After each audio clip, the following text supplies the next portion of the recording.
So this is chapter 6, which is our last chapter, and it's skin or integumentary system. So, okay, I'm just making sure it's recording. This looks funky. I don't know why. Sometimes when it gets imported into GoodNotes, it does weird. Okay, so integumentary system is the skin, but it also includes nails, hair, sweat glands. I think that's pretty much it. Okay, so integument equals skin. Okay, so the composition and function of the skin.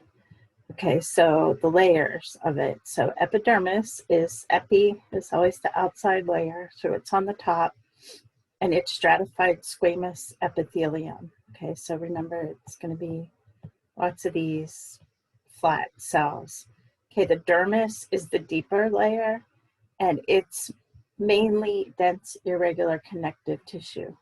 Now, deeper to the dermis, we're going to have a subcutaneous fat layer, or the hypodermis. It's got alveolar tissue and connective tissue. It's not considered part of the integumentary system. So if you think about giving someone a shot in the fat with a hypodermic needle, right? That's going under the skin and into this layer that's not alveolar, areolar. It should be areolar tissue. Sorry, areolar connective tissue. Okay, so it's got lots of space in here and blood vessels, so it's easy to get an injection into the bloodstream from this layer. Okay, so layers of the skin, layers of the integument. Okay, so if we let's start at the top. Okay, so here's epidermis. Okay, so the whole thing, the integument, is epidermis and the dermis. Okay, and then the subcutaneous layer. So sub is below, so below the skin. So epidermis has got many stratified squamous layers in it. And then we have all these extra things that are part of our skin that we'll touch on a little bit. Okay, so the dermis is made up of two layers, the papillary layer and the reticular layer. Okay, and then subcutaneous. So we'll have hair follicles in there, we'll have receptors for touch, we'll have blood vessels, right? So that skin will bleed. The top layers don't have blood vessels in them.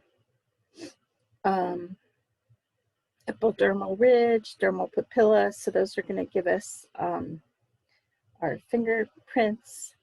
Erector pili muscles are going to cause the hairs to stand up like goosebumps. Sebaceous glands are oily glands. We also have sweat glands, which are merocrine glands. There's fat below the skin. Okay, so now if we take the epidermis and we look at it, okay, the epidermis has 5 layers in it. So it has from deep to superficial, so basale, spinosum, granulosum, lucidum, and corneum. And I don't have a trick to memorizing those. The first 3 layers have living cells in them. Then as we get to the top, they're going to be less. They're going to be dead, and they're going to slough off. Okay, so keratin is a protein. It's going to make your skin thick and tough. Okay, and it's found in the cells. Okay, so stratum basale is the bottom layer. So think of the basement of the bottom layer. It's the deepest layer. It's got cuboidal and short columnar cells. Okay, it has 3 types of cells in it. It has keratinocytes, melanocytes, which make melanin, which is the pigment, and then tactile cells, which are for touch. Okay, the stratum basale, the keratinocytes, It has big stem cells in there so that they can keep making new cells. It makes keratin, and I just already told you this. So keratin is a protein. It's going to strengthen the epidermis. Okay, melanocytes. Okay, they're in among the keratinocytes in that layer. They produce melanin. Okay, they make melanin in response to UV light, and then the pigment granules get transferred into the keratinocytes, into those cells. So the idea behind them, they have a function, it's to shield the DNA in the nucleus from UV radiation, because we know UV light, like sunlight, right, can damage DNA, break it apart. So the pigment's going to help shield protect the DNA from the UV light. Okay, tactile cells in here are there are Merkel cells. There aren't very many. There's few in number. They're sensitive to touch. So that's how you know if you're touching something or something is touching you. Okay, the next layer is stratum spinosum. Okay, it has keratinocytes in there, and they're shaped like polygons. Okay, so basically what's going to happen, if this is the basement layer, the layers are going to get pushed up from the bottom to the top. So daughter cells from the stratum basale push into this layer.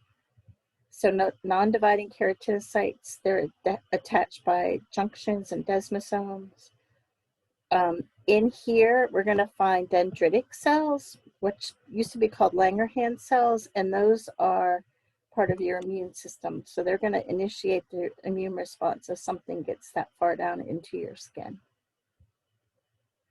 Okay, the next layer is the granulosum. It has 3 to 5 layers of keratinocytes. Okay, this is when the cells actually start to fill with keratin.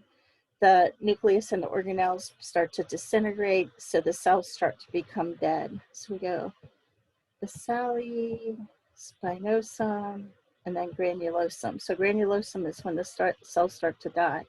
So these guys are going through mitosis, but these are starting to die off. Okay, stratum lucidum is a translucent layer, but you only have stratum lucidum on the thick skin in your palms and your soles. So it has an extra protein in there that's protection. Okay, so only found in thick skin. So palms of your hands and soles of your feet. Okay, stratum corneum. Corneum is dead interlocking keratinocytes. So it's thick. So if we go here, right? So let's start at the bottom. So basale, spinosum, granulosum, and then corneum. Okay, so these cells are going to be dead, right? And they have keratin in them. They're going to it's dry, so bacteria don't want to grow on there. It's a thick layer.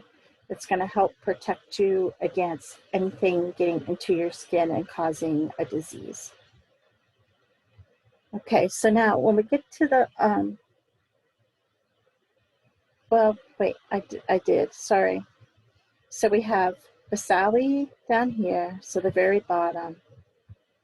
Okay, then we have a spinosum, then we have granulosum, we have the optional lucidum, and then we have corneum at the very top.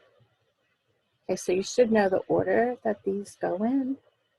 Okay, and you should know that they are dead, okay, from here up.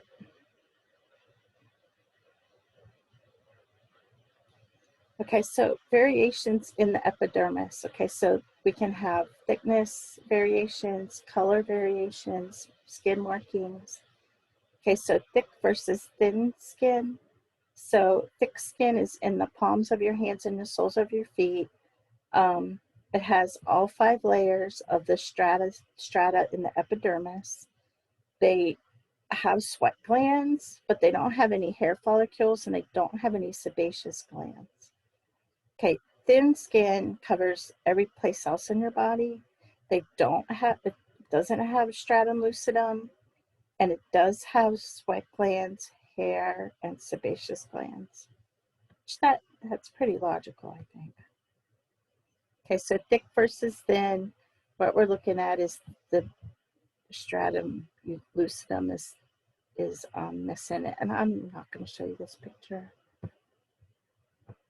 Okay, so things that can influence the color of the skin. Okay, so normally color comes from how much hemoglobin is there, the melanin, and keratin. Okay, so hemoglobin, this is the oxygen binding protein that we have in red blood cells. Okay, so it looks red if oxygen is bound to it. It's bright red. Okay, if someone it doesn't have enough oxygen, they might look blue or cyanotic. Okay, melanin is dark pigment.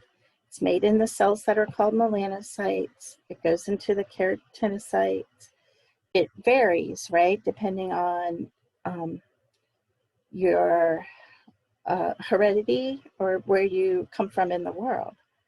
Okay, originally. Albinism is when the melanocytes have a genetic mutation and they can't produce melanin.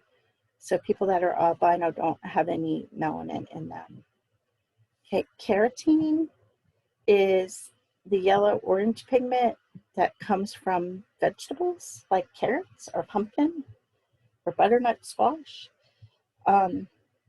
If someone eats a lot of carrots or a lot of sweet potatoes, they might turn orange.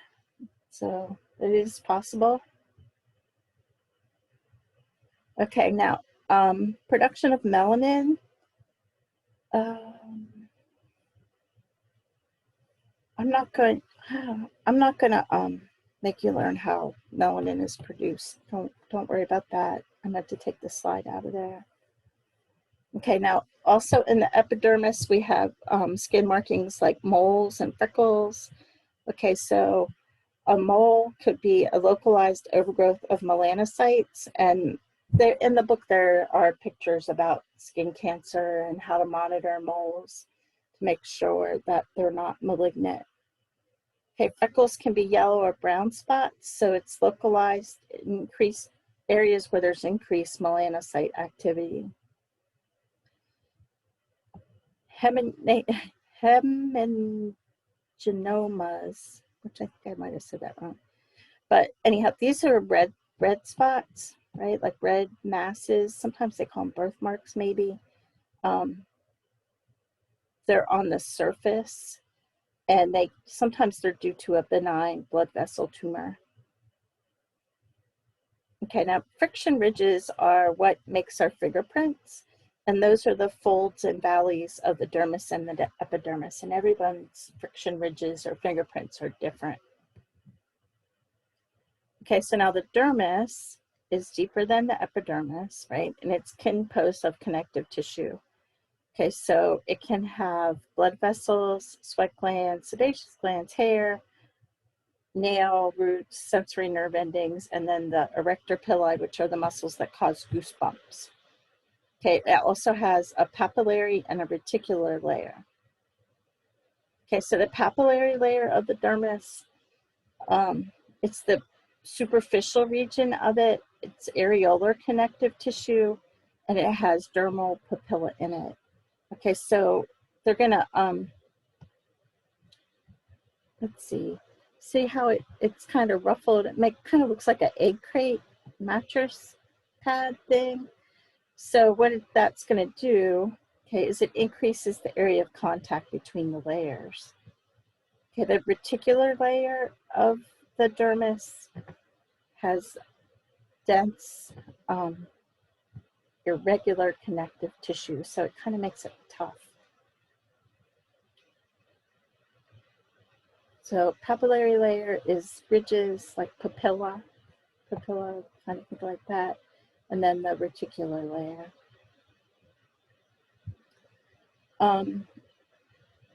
In the dermis, the protein fibers, so the collagen and elastic fibers, are oriented in parallel bundles in specific areas.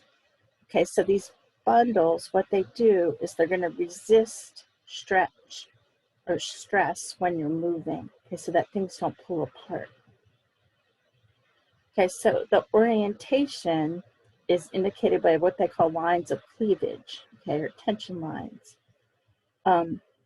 If you have surgery and they do the incisions parallel to the lines of cleavage, okay, so if they're going along the lines of cleavage, the incisions is going to heal faster, okay, but if the incision is perpendicular, they've cut the fibers. So if the fibers are going like this and they're designed like this to stay together, if you cut through here, right, if you cut, can't find a different color, guys.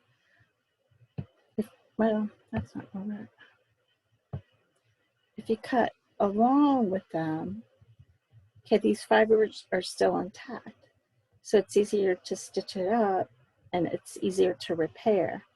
If you cut this way, okay, you're going against it and it's harder for it to heal.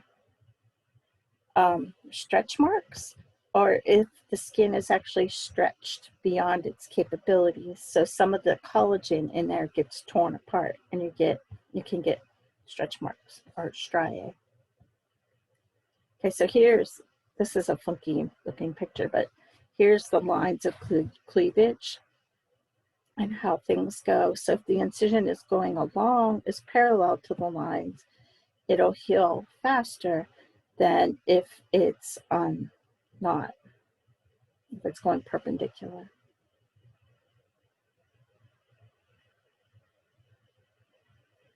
Oh, I left this in here. This is from the book, but tattoos. Okay, so tattoos, the dye, when it's injected, it has to go into the dermis. Okay, so the dye becomes part of it. It can be impossible to completely remove a tattoo, but what they'll do is they'll use lasers to break down the pigments. Supposedly there are newer inks available that are easier to break down, that they could be removed. Okay, but it's going to go all the way through and it's going to go into the derm. It's going to go through here, right, and into this dermal layer, because this is the part that's going to slough off and turn over. So you have to get it down in there farther. Okay, so the subcutaneous layer is not considered part of the integument. Okay, so they call it the hypodermic layer, or sometimes they call it the superficial fascia. Okay, so it's made out of areolar and fat. Okay, and the subcutaneous layer is for protection, energy storage, insulation. There's a lot of blood vessels, so drugs that are injected into there will be rapidly absorbed into the bloodstream, and I already mentioned that. Okay, so what's the purpose of the skin? Okay, so the main thing is protection. Okay, so it's going to protect from injury, anything that's outside getting into you. Okay, so injury, harmful substances, microbes, extreme temperature, it protects your cells from UV radiation. Okay, the next thing is it's going to prevent water loss and gain. Okay, so it's water resistant, it's not waterproof. So water can get in and out, but it's going to keep you from dehydrating. Okay, if you didn't have any skin on you, your cells could dehydrate very quickly. Okay, so the water that we lose is lost either by sweat and sweat glands or transpiration. So transpiration is just a normal loss, water loss through the skin. So in lab, we have, and you can do it anywhere, but in our lab, we have those black slate tables. And if you put your hands on them, you're not sweating. You can see transpiration, so you can see the water coming out from your hands, from your palms. Okay, skin is also important in the formation of vitamin D3. Okay, so that's going to help us regulate our calcium. Okay, skin also secretes and absorbs. Okay, so waste products go out from our body onto the skin surface during sweating. The skin is actually selectively permeable, so some things can go in, but some things can't. So things that are lipid soluble, and so things that will dissolve in fat, can be administered transdermally, so like a patch that can go on the skin. Okay, it has immune function. Okay, so it has dendritic cells in there, and dendritic cells are going to recognize foreign invaders and start engulfing them, like going through phagocytosis. And it's going to trigger an immune response to say, hey, to the rest of your body, there's something in here, we need to protect you. Okay, the skin is also going to help you regulate your temperature because the blood vessels to the skin can constrict if we need to stay warm, okay, or they can dilate to release heat. So think about how red you might get when you're hot, or how people get paler when they're cold. Okay, they also detect sensory information, which is really important so that you know what's going on around you. Okay, hair. Okay, so hair is found almost everywhere on the body. Comes from hair follicles, 3 types of hair. Okay, so fine, unpigmented, downy hair, lanugo, is in the last trimester of pregnancy in the fetus. Vellus is fine hair. It's found on the upper and lower limbs. It's the main human hair. And then terminal hair is coarser, pigmented. It's longer. It's going to be on your scalp, your eyebrows, beards. During puberty, this is what replaces vellus hair in the armpits and the pubic area. Okay, so there's a picture of hair follicle, and you don't have to know any of those details. I think, okay, what does hair do? So hair is there for protection. It helps with facial expression, how you can communicate with other people. It helps retain heat. It's going to help you detect if, whether like a bug is crawling on you or something. Visual identification, and it also will help distribute pheromones. Okay, sweat glands. There's 2 kinds of sweat glands. So there's merocrine and apocrine. Okay, so merocrine are everywhere. They're simple coiled tubular glands, so kind of like this. Okay, and they're going to discharge secretions onto skin surfaces. Okay, so they are going to exocytose their secretion. Sweat is 99% water and 1% other chemicals, which are electrolytes, metabolites, and waste products. Okay, sweat is going to help with cooling. Okay, apocrine glands are they're in the armpits, around the nipples, pubic, and anal region. Okay, their secretions are also released by exocytosis. They're viscous and cloudy, so the secretion is thicker. When bacteria start to break down those secretions, that's when you get body odor. Okay, so the secretions start during puberty. Okay, now sebaceous glands are holocrine glands, and they produce sebum. So sebum is oily. Okay, I don't know if you guys have ever heard of lanolin. Okay, so lanolin is actually sheep sebum. Okay, so it comes from the sheep's wool. Okay, so it's a lubricant. It kills bacteria. It discharges into the hair follicle, and it's secreted. It's stimulated by hormones, especially male hormones, and they're activated during puberty. So what makes your hair oily? Okay, other glands of the skin. ceruminous glands. These are modified apocrine sweat glands, and they're in the ear canal. So they make cerumen, and cerumen is earwax. Okay, so earwax is there. It actually has a purpose. It's going to trap foreign material, and it's going to keep the eardrum lubricated. And then other glands of the skin are mammary glands. Okay, so they're modified apocrine glands of the breast. Okay, and they only function, they're there all the time, but they only function in pregnant and lactated females. And the idea is they're going to make milk.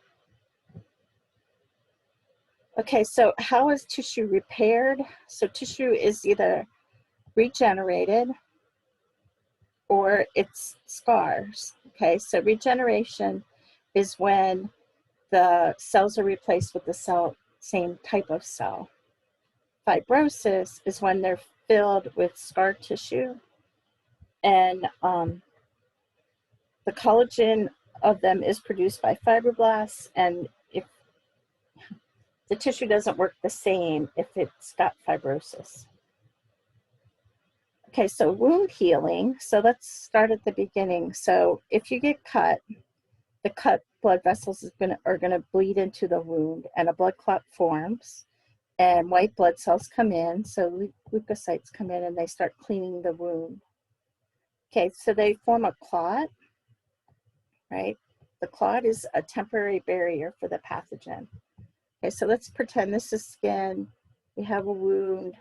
Okay, and what will happen is we'll form a blood clot around it. So the blood clot, it's going to stop blood from going out. Okay, stop blood from going out, but it'll also stop pathogens from entering in. Okay, so it's going to stop both of those things. Okay, the blood vessels will regrow to the area, and then granulation tissue forms.